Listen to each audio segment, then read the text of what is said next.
अस्सलाम वालेकुम, खुशामदीद, welcome to एनिमेलिया.pk। मैं हूं आपका वैद डॉक्टर फुरकान।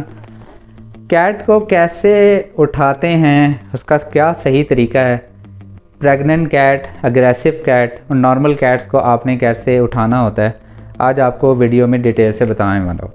बाज़ औक़ात लोग जब क्लिनिक पर आते हैं, या तो उन्होंने कैट को ऐसे उठाया होता है, या तो ऐसे उठाया होता है, ऐसे से ले कर चल रहे होते हैं, या फिर उसको बड़े बुरे तरीके से इस तरीके से उठा के चल रहे होते हैं। ये तरीका सब गलत है। कैट का जो बॉडी लैंग्वेज है, बॉडी स्ट्रक्चर है, जब आपने इसे उठाना होता है तो दोनों तरफ से आपने बैलेंस करना होता है। क्या हुआ कस्टू, क्या हुआ आपको? कस्टर्ड असल में तंग हो रहा है बहुत ज़्यादा, इसलिए कस्टर्ड को तो मैं इजीली ऐसे भी उठा लेता हूँ। तो जब एग्रेसिव कैट होगी तो वो आपको ऐसे नहीं उठाने देगी। ये तरीका भी सही है, जब आप कहीं पे मूव करते हैं तो आप ऐसे भी पेट को उठा सकते हैं। कस्टर्ड इजीली इस तरीके से आ भी जाता है और वो तंग भी नहीं करता।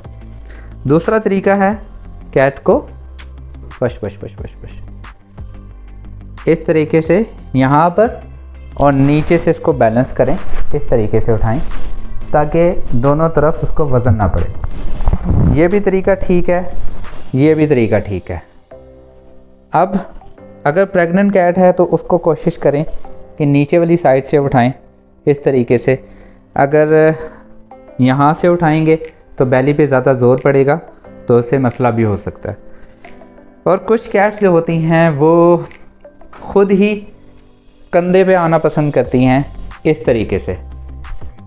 अब ये भी तरीका ठीक है। कैट्स की हर किसी की नेचर मुख्तलिफ होती है। ये तरीका ठीक है, अगर वो इस तरीके से आ रही हैं तो कोई मसला नहीं है। आप उसे जस्ट नीचे से थोड़ा सा लिफ्ट करके रखें, इसे सपोर्ट दे के रखें, क्योंकि इसने जो दोनों हाथ होते हैं अपनी आपकी बैक साइड पे रखे होते हैं। तो ये तरीका भी ठीक है।